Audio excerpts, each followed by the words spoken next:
बंधुओं, पूरी दुनिया आपके सामने झुक जाएगी। इस अक्टूबर के महीने में रातों रात कुबेर देव का खजाना आपके लिए खुल जाएगा। दुनिया की हर एक खुशी आपके कदमों में आ गिरेगी और आपके जीवन का बड़े से बड़ा दुख चुटकियों में समाप्त हो जाएगा। भिखारी को भी राजा बनाने की शक्ति है इस एक चीज के अंदर। बंधुओं, आप बेहद भाग्यशाली हैं। माँ भद्रकाली की आपके ऊपर पूरी कृपा हो चुकी है, तभी आज आप इस कार्यक्रम को समय रहते देख रहे हैं, क्योंकि माता रानी स्वयं इस कार्यक्रम के माध्यम से आपके जीवन में महापरिवर्तन, महाबदलाव लाना चाहती हैं। तो इस कार्यक्रम को अंत तक अवश्य देखना। तो जयकारा बोलो माता रानी का, जगत माई महामाई माँ भद्रकाली की जय बोलो। मीन राशि वालों, आप सभी का बहुत बहुत स्वागत करते हैं मीन मंथन यूट्यूब चैनल में। बंधुओं, देवताओं का आशीर्वाद है यह एक चीज। जो भी जातक इस एक चीज के बारे में जान जाएगा, 100% गारंटी है कि उसकी किस्मत खुलेगी ही। हर हालत में देवताओं का खजाना उसके लिए खुलेगा और माता भद्रकाली और माँ बगलामुखी की सीधी कृपा और आशीर्वाद उसे प्राप्त होगा। याद रखना कि इस संसार में, इस पूरे ब्रह्मांड में माँ बगलामुखी और माँ भद्रकाली से बड़ी कोई महाशक्ति नहीं है। माँ भद्रकाली एक ऐसी शक्ति, ऐसी महामाई है जिनके बिना तो स्वयं शिव भी सबके समान है। तो जब इतनी प्रचंड शक्ति और ऊर्जा आपके साथ 24 घंटे रहेगी, तो क्यों नहीं आपके जीवन से हर नकारात्मक और हर बुरी परिस्थिति दूर भाग जाएगी। क्यों आपके जीवन का उद्धार नहीं होगा। बंधुओं, याद रखना कि यह कार्यक्रम हम अपने जीवन भर के अनुभव से तैयार कर रहे हैं, और जो बातें हम आपको इस कार्यक्रम के माध्यम से बताने जा रहे हैं वे हजारों सैकड़ों लोगों पर आजमाई हुई हैं। इन बातों की शक्ति इतनी अधिक है कि जो भी व्यक्ति इन्हें जान जाता है वह 100% तरक्की करके जीवन में आगे बढ़ जाता है और अपनी हर एक दुख तकलीफ को काट डालता है। अब बंधुओं, ध्यान से सुने। हम आपकी कुंडली और राशि का बहुत लंबे समय से आकलन करते चले आ रहे हैं, और हम जानते हैं कि आप एक ऐसे इंसान हैं जो मेहनत करने में, दिमाग लगाने में किसी से पीछे नहीं रहते हैं, हमेशा सबसे आगे रहते हैं।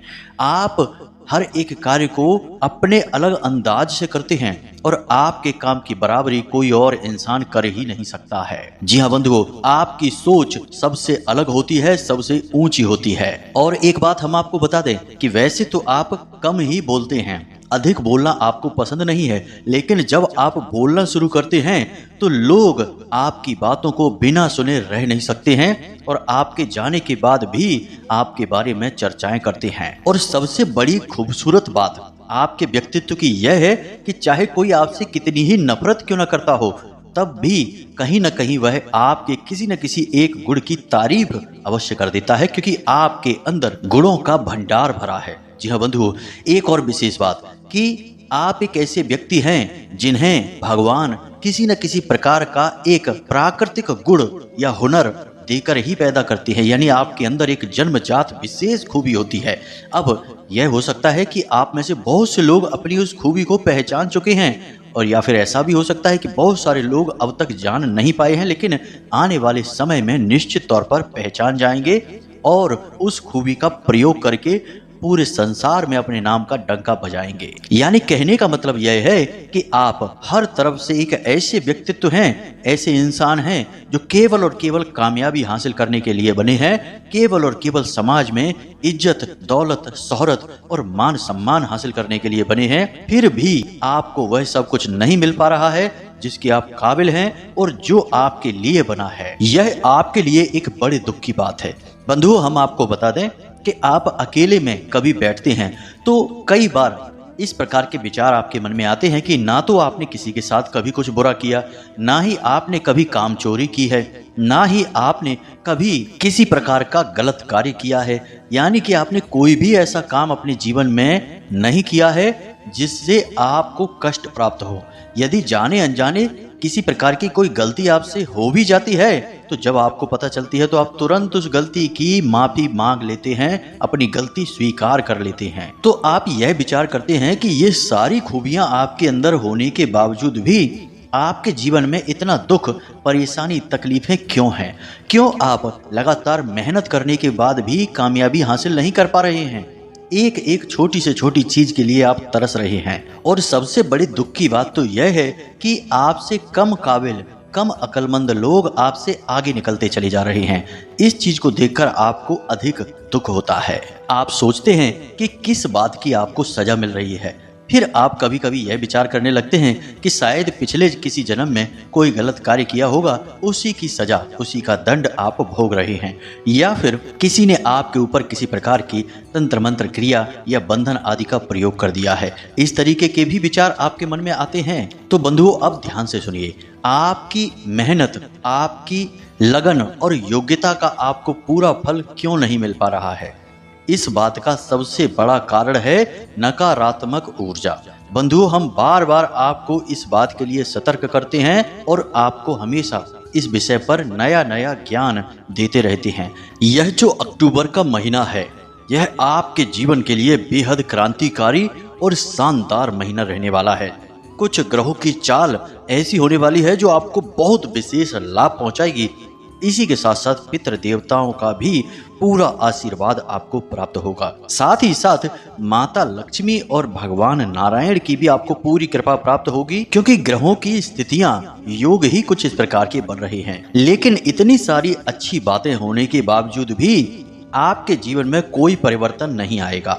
सब कुछ शुभ है, सौभाग्य के दरवाजे खुलने के लिए तैयार बैठे हैं और भगवान आपके जीवन में बदलाव लाना चाहते हैं। माता रानी की पूरी कृपा आपके साथ है, तब भी आपके जीवन में कोई परिवर्तन नहीं आएगा। अब इसका कारण क्या है? इसका कारण है आपके आसपास एकत्रित हो चुकी भयंकर घोर नकारात्मक ऊर्जा। याद रखिए बंधुओं कि जब तक आपके आसपास घना कोहरा नकारात्मक ऊर्जा का रहेगा तो प्रकाश पूर्ण रूप से आप तक नहीं पहुंच पाएगा। पहली जरूरत है कि आपको इस नकारात्मक ऊर्जा के कोहरे को हटाना है, छांटना है, तभी किसी भी प्रकार की शुभ घड़ी, शुभ योग का आपको लाभ प्राप्त होगा। अब आप सोचेंगे कि आपके ही जीवन में ये नकारात्मक ऊर्जा क्यों है, अन्य लोगों के जीवन में क्यों नहीं है? तो बंधुओं, ध्यान से सुनिए कि आप एक ऐसे व्यक्ति हैं जो हमेशा अच्छाई के साथ जीते हैं, सच्चाई के साथ जीते हैं, किसी के साथ कोई गलत कार्य नहीं करते हैं। कहने का मतलब यह है कि चारित्रिक रूप से आप बिल्कुल उजले हैं, साफ हैं। तो जो साफ और उजले लोग होते हैं, समाज उनसे बहुत अधिक नफरत करता है, उनके अपने ही उनसे हमेशा जलते हैं, परेशान होते हैं। तो आप चाहे कैसी भी स्थिति में क्यों न रहें, आपके अपने ही, आपके आसपास के लोग ही आपकी चाल ढाल, वेशभूषा, बात करने के तरीके और जो थोड़ी बहुत मेहनत करके आप कामयाबी लेकर आते हैं अपने आसपास, अपने जीवन में, उससे इतना जलते हैं कि हर वक्त आपके लिए उल्टी सीधी बातें अपने मन से निकालते रहते हैं, जिससे नजर की नकारात्मक ऊर्जा आती है। कुछ लोग आपसे इतने जले भुने रहते हैं कि आपकी जरा सी मुस्कुराहट देखकर भी उनके सीने पर सांप लौटने लगते हैं। तो ऐसे लोग तो तंत्र मंत्र करने से भी पीछे नहीं हटते हैं। तो कहने का मतलब यह है कि आप इकलौते ऐसे व्यक्ति हैं, या यूं कहें कि आपकी राशि पूरे राशि चक्र में इकलौती ऐसी राशि है जिसके अपनों से ज्यादा अपनों में ही छुपे शत्रु होते हैं। जी हाँ बंधुओं, कोई आपके साथ बैठा है, हंस मुस्कुरा रहा है, प्रेम से आपसे बात कर रहा है, तो इसका सीधा मतलब यह नहीं है कि वह आपका अपना ही है। हो सकता है कि वह आपसे अंदर ही अंदर बहुत अधिक जलता हो, आपके लिए पता नहीं क्या क्या उल्टे सीधी योजनाएं बनाकर बैठा हो, लेकिन आप इन चीजों को भांप नहीं पाते हैं, क्योंकि आप एक सरल इंसान हैं। इन सब चीजों की माया आप पकड़ नहीं पाते हैं, इसीलिए आप हर वक्त अपनों से ही चोट और धोखा खाते चले आए हैं। अपने हृदय पर, अपने दिल पर हाथ रखकर इस बात को बताइए कि हम जो कह रहे हैं वह बात सच है या नहीं। तो अब आपके सारे दुखों का अंत होने जा रहा है। आपको पूरे ध्यान के साथ इस कार्यक्रम को अंत तक देखना है। हमने बड़ी ही मेहनत से, बहुत ही लगन के साथ आपको यह कार्यक्रम दिया है, और इस कार्यक्रम में जो बातें बताई जा रही हैं वे कोई साधारण बातें नहीं हैं। ऐसे जीवन उपयोगी ज्ञान को हासिल करने के लिए लोग ज्योतिष आचार्यों को दुनिया भर का पेमेंट करते हैं, पैसे रुपए देते हैं, या फिर धर्म गुरुओं के आश्रमों में चक्कर लगाते रहते हैं, तब भी इतना सटीक ज्ञान हासिल नहीं होता है, क्योंकि आजकल ज्योतिष और धर्म में भी मिलावट आ चुकी है, वहां पर भी व्यापार और बिजनेस चल रहा है। लेकिन हम माता भद्रकाली के साधक हैं और हम माता रानी की सेवा में यह सब कुछ आपको यूं ही बस दिए देते हैं, क्योंकि हम माता रानी को प्रसन्न करना चाहते हैं, उनकी खुशी चाहते हैं। तो बस आपसे यही चाहते हैं हम कि आप इस कार्यक्रम को अंत तक अवश्य देखें। तो चलिए बंधुओं, उम्मीद करते हैं कि आप हमारी भावनाओं को समझ रहे होंगे और कार्यक्रम में अंत तक अवश्य ठहरेंगे। तो आज के इस विशेष कार्यक्रम की शुरुआत करते हैं, लेकिन इससे पहले हम चाहेंगे कि आप माँ भद्रकाली को याद करते हुए कमेंट बॉक्स में उन्हें आभार अवश्य व्यक्त करें और एक बार नहीं 3 बार लिखें, जय माँ भद्रकाली कृपा करो। माता रानी की आपको पूरी कृपा प्राप्त होगी। इसी के साथ साथ बंधु, यदि आप इस चैनल कार्यक्रम पर पहली बार आए हैं तो आप इस चैनल को अभी सब्सक्राइब भी कर लें। बगल में जो सब्सक्राइब का बटन है उसे अभी दबा दें, क्योंकि हम आपके लिए धर्म, ज्योतिष और आध्यात्म से जुड़ा सबसे शुद्ध और आजमाया हुआ ठोस ज्ञान लेकर आते हैं, जो हमने अपने अनुभव से हासिल किया है और जो आपके जीवन को 100% गारंटी के साथ बदलने की क्षमता रखता है। तो चलिए जल्दी से चैनल को सब्सक्राइब करिए, फिर आगे बढ़ते हैं। तो बंधुओं, अब ध्यान से सुनिए।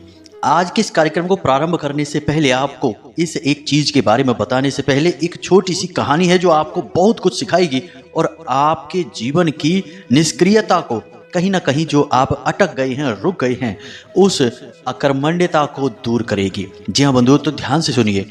एक बार की बात है कि एक शिष्य अपने गुरु के पास जाता है आश्रम में और जाकर कहता है कि गुरुजी, हमारे जीवन में दुनिया भर के कष्ट हैं, परेशानी है। एक तकलीफ दूर नहीं होती कि दूसरी तकलीफ सिर उठाकर खड़ी हो जाती है।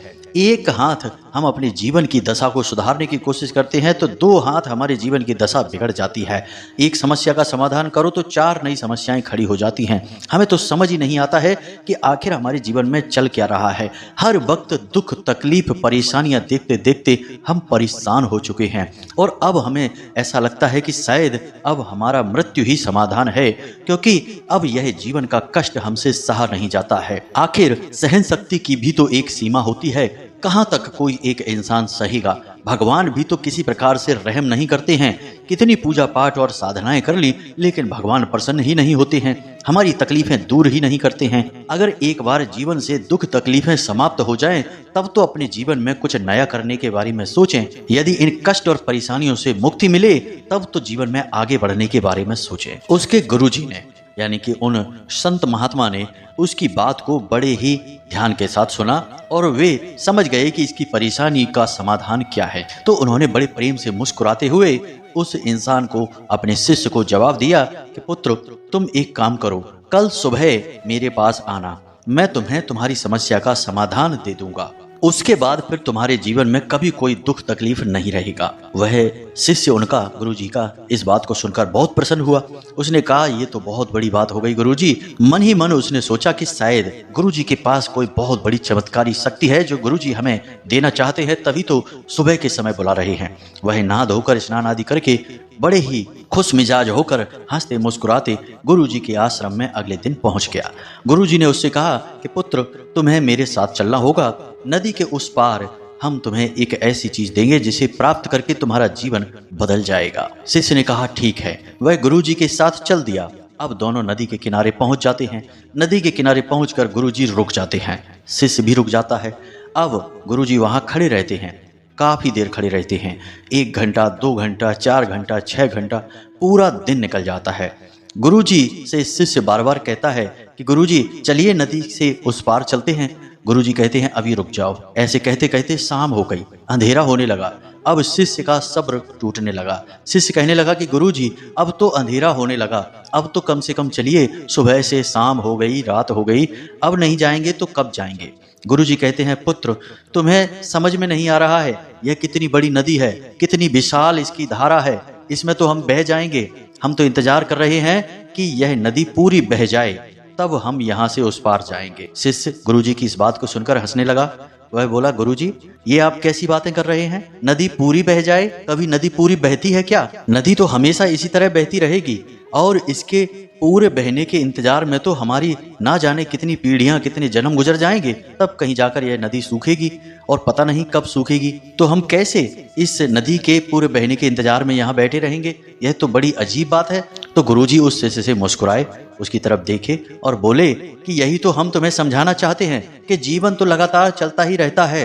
अड़चने और परेशानियां इस नदी के समान तुम्हारे सामने आती ही रहती हैं, लेकिन तुम्हें उनसे लड़ना होगा, आगे बढ़ना होगा। यदि मन चाही जगह पर पहुंचना चाहते हो जीवन में, तो तुम्हें ऐसी ना जाने कितनी नदियों को पार करना होगा, और नदियों को पार करने के लिए तुम्हें कठोर परिश्रम और प्रयास करने होंगे। यह इंतजार मत करो कि जीवन से सारे कष्ट समाप्त हो जाएं, तब हम नदी पार करेंगे, यानी कि कुछ करने के बारे में सोचेंगे, क्योंकि कष्ट जीवन से कभी समाप्त नहीं होते हैं। असल में जीवन में कष्ट नहीं है, कष्ट में ही जीवन है, इसे याद रखना है। शिष्य को सारी बात समझ में आ गई और वह बहुत शर्मिंदा भी हुआ।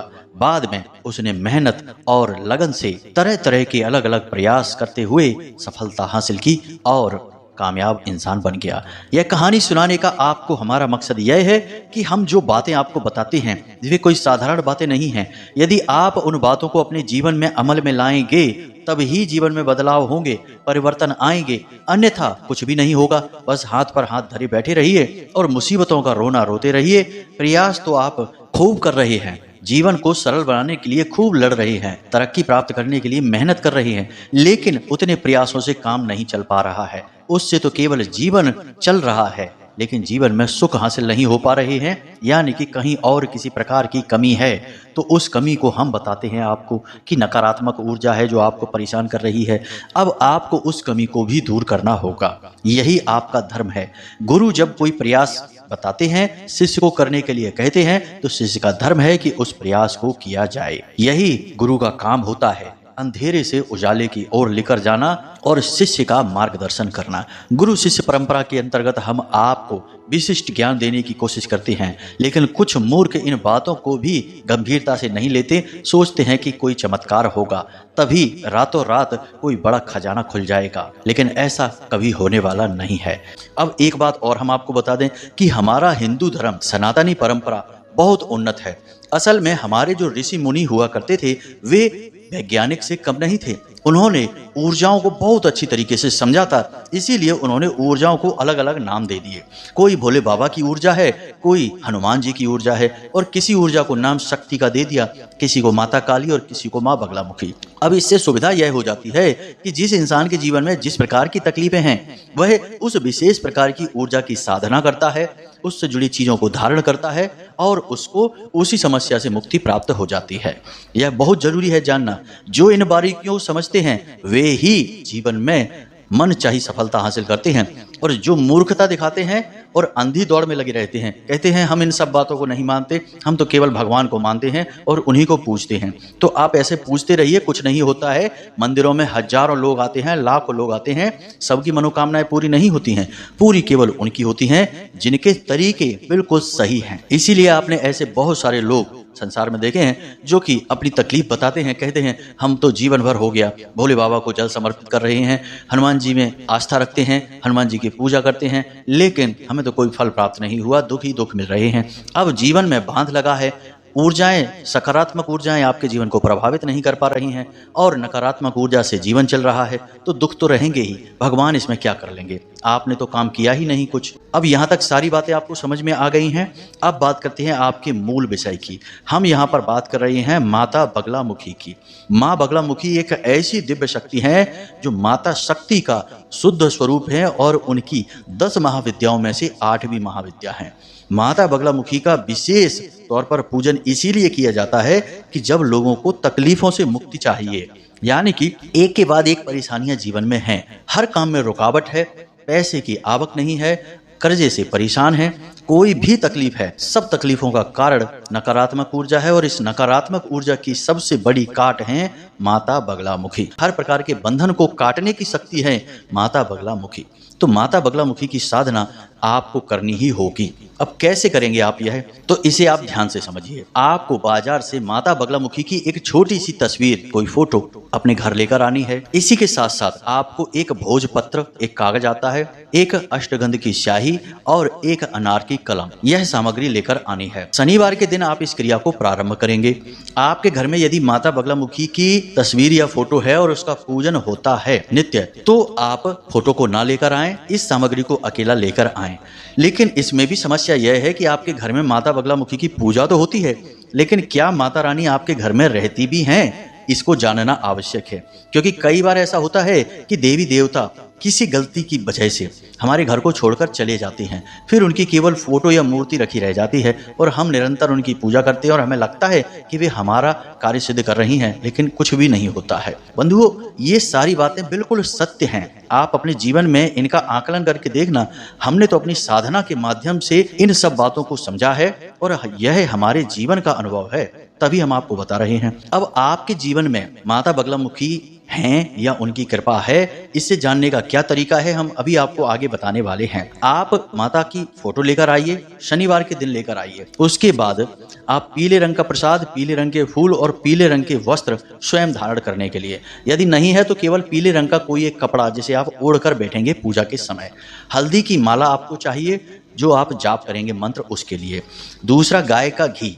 गाय का घी नहीं है तो सरसों का तेल भी चलेगा। जी हाँ बंधुओं, अब यहाँ तक आप समझ गए। अब आपको क्या करना है, रात्रि को 9 बजे के आसपास आपको माता की फोटो अपने पूजा घर में स्थापित करनी है और माता रानी को जल समर्पित करना है, उसके बाद पुष्प समर्पित करना है और उसके बाद पीले रंग का प्रसाद है भोग स्वरूप उन्हें अर्पित करना है।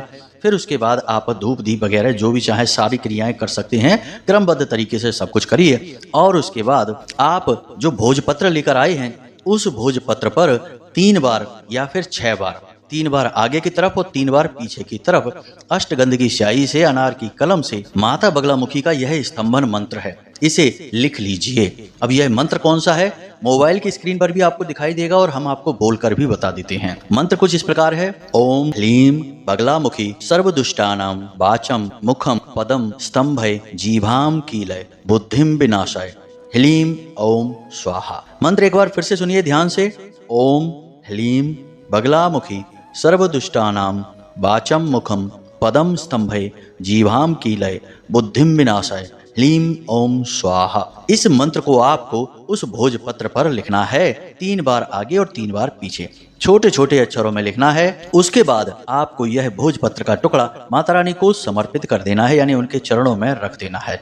अब आपको इसी मंत्र का एक माला जाप करना है और जाप आप हल्दी की माला से ही करेंगे और गोमुखी में छुपा कर, यानी एक जो थैली टाइप की होती है उसके अंदर छुपा कर करेंगे, दिखाएंगे नहीं। इस जाप को करते समय आपके सिर पर कपड़ा होना बहुत अधिक आवश्यक है। पवित्रता का विशेष ख्याल रखें और यह क्रिया रात्रि के समय ही होती है, दिन में नहीं होती है। अब यह क्रिया आप 3 दिन तक लगातार करेंगे और 3 दिन तक लगातार यह भोजपत्र माता रानी के चरणों में रहेगा। इसके बाद आप 3 दिन के बाद रात्रि में जब आप सोने जाएं, उस समय इस भोजपत्र के टुकड़े को उठा लें। यह क्रिया आपकी लगातार 11 दिनों तक चलेगी। तो 3 दिन के बाद आप इस भोजपत्र को उठाएं और रात्रि को सोते समय इसे अपनी तकिए के नीचे रख कर सोएं और माता रानी से ऐसी प्रार्थना करें कि हे माता रानी, हम आपकी साधना कर रहे हैं और हम चाहते हैं कि आप हमारे जीवन में जितनी भी नकारात्मकता हैं उसे काट दें और अपने किसी न किसी आंशिक रूप में किसी भी प्रकार से हमें दर्शन दें या अपने आसपास होने का हमें एहसास कराएं स्वप्न के माध्यम से। इस तरीके की आप प्रार्थना करेंगे और इस भोजपत्र के टुकड़े को अपने सिरहाने रखकर सोएंगे। हो सकता है पहली रात्रि में कुछ भी ना हो, दूसरी रात्रि में कुछ ना हो, लेकिन आप प्रतिदिन यही करेंगे। सुबह जब आप सोकर जागेंगे तो स्नान आदि करने के बाद इस भोजपत्र के टुकड़े को पुनः माता रानी के चरणों में रख देंगे। रात्रि में आप माता रानी की पूजा पाठ करेंगे और उसके बाद इस भोजपत्र के टुकड़े को फिर से अपनी तकिए के नीचे रखेंगे। याद रखें कि पूजा करने के तुरंत बाद आपको सीधे जाकर सोना है, मोबाइल नहीं चलाना है, किसी से बात नहीं करनी है, कोई भी बिना मतलब के विचार अपने दिमाग में लेकर नहीं आने हैं। केवल माता रानी की तस्वीर को, उनके स्वरूप का ही ख्याल करते रहना है, उनके बारे में सोचते रहना है और रात्रि को सोते समय यही प्रार्थना फिर से करनी है और सो जाना है। 3 या 4 दिन के अंदर माता रानी आपको किसी न किसी रूप में जरूर एहसास कराएंगी। या तो स्वयं उनके दिव्य स्वरूप का दर्शन होगा या फिर आंशिक दर्शन हो सकता है किसी भी प्रकार से। मंदिर का आपको किसी प्रकार का दर्शन हो सकता है, मंदिर का शिखर आपको दिखेगा, प्रांगण आपको दिखेगा, कुछ न कुछ ऐसा लगेगा जिससे आपको पता चल जाएगा कि माता रानी की शक्ति अब आपके आसपास आ चुकी है। 11 दिन तक प्रतिदिन यह क्रिया आप करेंगे, बीच में बिल्कुल भी इस क्रिया को खंडित नहीं होने देना है। और दूसरी बात कि यह मंत्र सिद्ध मंत्र है, हमने बहुत मेहनत की है इस मंत्र के ऊपर, तो आप इस मंत्र का सम्मान करें। इसे यूं ही किसी को ना दें, किसी को इसके बारे में ना बताएं, इसकी गुप्त स्थिति को बनाकर रखें, प्रचार ना करें इस क्रिया के बारे में। और यदि आपसे यह साधना नहीं होती है तो कोई बात नहीं है, परंतु इस साधना को भूलकर भी खंडित ना होने दें।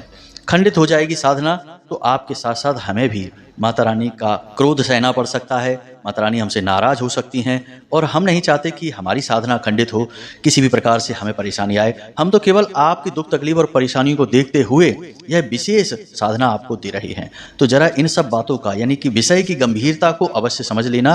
अगर आप संभाल सकें तो ही इसे करना। अब जब 11 दिन में आपको पूर्ण रूप से माता रानी का आभास हो जाएगा, उनका आपके आसपास होना आपको खुद महसूस होगा, तब 11 दिन के बाद आप इस भोजपत्र के कागज को प्रतिदिन अपनी जेब में रखकर घर से बाहर निकलें।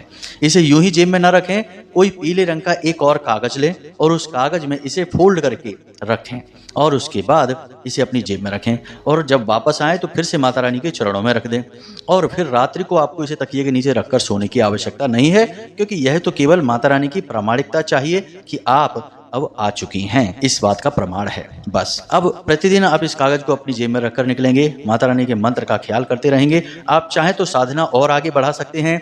माता बगलामुखी की साधना 11 दिन की होती है, 36 दिन की होती है, 63 दिन की होती है, 93 दिन की होती है, जितने दिन चाहे आप कर सकते हैं। 96 दिन की होती है, जैसे चाहे आप कर सकते हैं, आपके ऊपर है। जितनी श्रद्धा आपकी बढ़ती जाए आप साधना करते जाएं। एक ही माला की तो बात है, जरा सी मेहनत है बस, लेकिन जीवन भर के लिए माता रानी का साथ आपके साथ रहेगा और आपका उद्धार होता रहेगा।